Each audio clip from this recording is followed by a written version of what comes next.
5 signs of smiling depression, which means you are depressed. You just walking around acting like you're doing okay, like Twitch. So there is a such thing as smiling depression.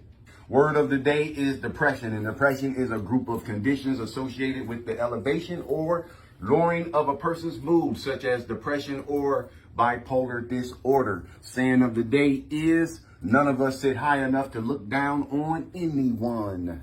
This talk is for educational purposes only. It's not a substitute for professional advice, treatment, guidance, or diagnosis. If you or someone you know is experiencing a mental health crisis, substance use and abuse, or suicidal thoughts, dial 988. 988 is available 24/7 nationwide and staffed by trained crisis counselors who are just a text or a call away. A key component of depression is feeling significantly sad and down. If you've been smiling often, other people may not have suspected that you may have struggling with depression, and you may not have realized it either, even if you have been smiling and acting cheerful. Have you also been feeling exhausted, perhaps from keeping up appearances or from avoiding your more difficult emotions? It's important to be honest with yourself and assess whether or not you may be battling depression so you can address it sooner and seek proper help, because the longer you go without addressing depression, the harder it is to come out of it.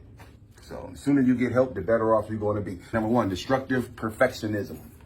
You trying to be perfect at every single thing you do. You make sure every hair is in place. You make sure you're groomed well. There's no stains on your tennis shoes. If you get something on your shirt, oh, I'm going to change this shirt. Some people make the mistake of assuming that because a person appears put together, they may not be struggling on the inside. Have you been dressing and grooming yourself to perfection?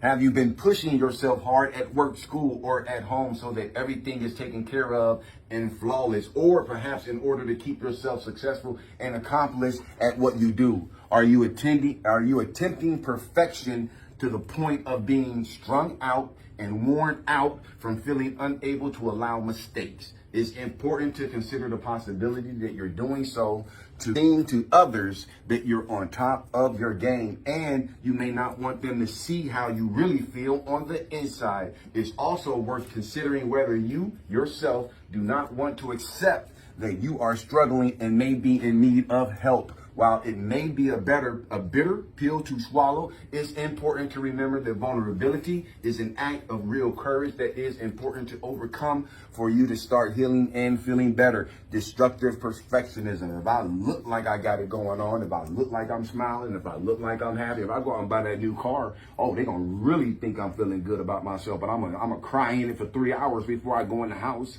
5 signs of smiling depression. Number 2. Belittling your own problems in comparison to others. Well, other people have it worse than me. I ain't got no business to be complaining. I ain't got no business to be sad. I always had my dad around, always had a mom and a dad in the house. They raised me right. Oh, I ain't never go without. I don't have none of those horror stories that other kids have. I ain't got no reason to be depressed. Let me get past this. Oh, yeah, you do. If you had everything, you still have a right to be depressed. It ain't got nothing to do with whether you poor or whether you rich. Belittling your own problems in comparison to others. Number one, you don't need to compare your problems to other people's in the first place. I'm fine. I don't have it as bad as others. Is that the reason why you're fine? That just means that you're suppressing how you feel. Have you ever thought this way? If so, you might have convinced yourself that you are not depressed by constantly telling yourself that others have it worse than you in life, and because you're better off, you can't or shouldn't be depressed. A lot of times when you grow up with a silver spoon in your mouth, when you grow up with a mom and a dad, they start telling you ain't got no reason to be feeling bad. Look at them kids over there. Them kids don't know when they gonna eat. Them kids don't even have a father in the house. You should be thankful what you have, and which is a good way to teach a kid. But you can't tell a kid they don't have a right to feel sad. Or you can't tell a kid that they don't have the right to be angry. I worked my fingers down to the bone to buy you this video game system. I went and got you that bike when you wanted it. You got all the new Jordans, none of the kids in school. So why the hell are you depressed? Now you're making them feel guilty, am I right? All the stuff I bought you, and you got the nerve to be depressed? You got the nerve to have an attitude? You're teaching them to suppress their emotions, and that's not healthy for the mental. All pain is pain, and people from different walks of life can fall into a depression for different reasons. No matter what background you're from, depression is a very real and painful thing. You ain't never ever gonna get to the point in life where you're never ever gonna be depressed again. Think of something that would be incredible for you to happen in your life. I hit the lotto for $100 million. Because if I hit the lotto for $100 million, I ain't never going to be depressed again. Yeah, you will. Because once you find out that you hit the lotto for $100 million and you still got the same problems, that's going to make you even more depressed than you was before. Because now you know money can't fix it. 5 signs of smiling depression. Number 3, guilt is a sign of smiling depression. Do you feel guilty? Why do you think people use guilt in life? They use it to punish and control people. Kids even do it. Moms take your brother out for his birthday and get him a new hoodie, sweatshirt. It looks slick. It's your favorite team too. He ain't even wore it yet. It's been in the closet for like 3 months. He waiting on a special time to rock it with some special shoes he plan to get. And you about to go out somewhere and you see it. You like, hey man, let me wear that sweatshirt. Nah, man, you ain't wearing that. I'm gonna wear that when I get them shoes. I can bust it out with the shoes. You ain't about that. Okay, but what about that time I let you wear my tennis shoes that time? You ain't had no shoes. You wore them to that party. All right, what about that time when you lied to mom? You lied to mommy. I took up for you. I told her that you was here when you was really over there with that boy and that girl. You weren't even supposed to be around them no more because y'all got in trouble together. I took up for you. So for now on, don't ask me for nothing. And then you walk off. You know what's going to start eating away at that person? Guilt. Now they thinking about it. Now you done planted the guilty seed. Now they feel guilty. You're punishing them and you're controlling them. So now he go to the closet, grab the sweatshirt out and throw it at you. Just wear it, even though he don't want you to. Guilt is powerful. Comparing yourself to others goes hand in hand with the guilt you may feel from being sad. You may feel guilty that you can't bring yourself to feel happy or content, even though it seems to you like you don't have much to complain about.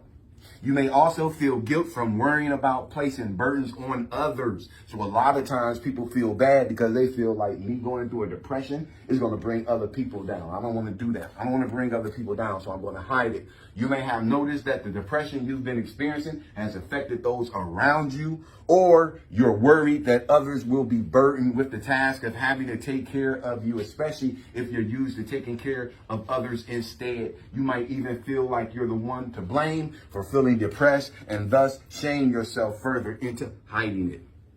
5 signs of smiling depression. Number 4, toxic people around you. You got toxic people around you. Yeah, who you associate with is very important when it comes to our mental health. People are often not the best judge of themselves, and it's hard to think very clearly when depressed. While it may be difficult for you to determine if you might be struggling with depression, it might be simpler for you to assess whether you are or have been around people who are toxic to you or constantly hurt you. Maybe your family didn't handle conflict well. Maybe they handled issues with anger or were generally not a safe space for you. Maybe you're with a partner now who is emotionally unsafe to you or possesses narcissistic traits. Your environment may be a sign that your mental health is suffering. 5 signs of smiling depression. And the final one, number 5, running from negative feelings. You're running from negative feelings. You may not notice how far you've fallen into depression if you've been running away from the negative feelings. You might feel the need to keep a tight grasp on control and expend a lot of energy worrying that something may disrupt it. You may be suppressing your feelings in order to cope with the needs of the present, and while doing so, to a certain extent, can help you get through the day. Locking painful feelings away too rigidly can lead you to dismiss the effects that your difficult experiences may cause you in the past, and in effect dismiss and invalidate your own feelings. If you continue to do so without giving yourself a safe space to deal with your pain and process your emotions, you may allow your depressive feelings to grow. Sometimes we feel bad, but we're not depressed. Sometimes we are sad, but we're not depressed. That's just a part of life sometimes. Sometimes you might see something on TV that might make you sad. Sometimes you might think of something that might make you sad for a little bit, but you get over it. So that's not depression just because you feel sad sometimes. That's just normal life, man. All right? So Just because you're sad doesn't mean that you're depressed. To be diagnosed with depression, these symptoms must cause clinically significant distress or impairment in your social life, work, or other important aspects of life. Symptoms can vary in severity, frequency, depending on the individual, the spectrum that you're on. You may experience most of these signs or perhaps only a few. For these reasons, it's important to reach out to a professional for a complete diagnosis. What we're talking about with depression is when it's interfering with your social life. You don't want to talk to people. You don't want to go out. It's interfering with your job. You don't even want to go to work and deal with people. When depression is keeping you from the people you love, when depression is keeping you from doing a good job at work, it keeps you from going out in society where you stay in the house locked in the dark, in the bed. Y'all seen it. Some of y'all have done it. That doesn't benefit you. It just makes the depression worse until you get help. So we said 5 signs of smiling depression. Number 1 was destructive perfectionism, always trying to be perfect because you believe that if I look perfect, people won't know that I'm depressed. Also, number 2, belittling your own problems in comparison to other people's problems. So you say, what? I haven't experienced what these people have experienced. I haven't gone through what certain people have gone through. So I really don't have a right to be depressed. I don't care if you got $1 billion in the bank. You got a right to be depressed if you want to, if you feel that way. And you deserve to get help. Number 3, guilt is the 3rd one. Number 4, being around toxic people or you having toxic people around you. And then because it's important the kind of people you surround yourself with. It's important, man. If you surround yourself with negative people, man, you're going to be a negative person. That's just how it works. It ain't me. 5, running from negative feelings. So if you feel a certain way, man, you just got to figure out, why do I feel this way? If I'm angry, why am I angry? If you can't figure out a real reason why you're angry, then quit being angry. Why am I sad? But don't give up to depression. Don't let it win. I'm gonna say I dealt with it before, and I've seen it with family, and it feels like when you're in a depressive mode state, it feels like you don't have control. That's the main problem. Like everything around you seems to be have more control of your life than you do. And if you remember that it's not so, that seems, for me, I'm thinking, remember that you have more control. You have control more so than what life is showing you. That's all perception. Yeah. What he's talking about is all perception. You got as much control as you think you got. If you don't think you got control, then the only reason you don't have it because you just told yourself you don't have it.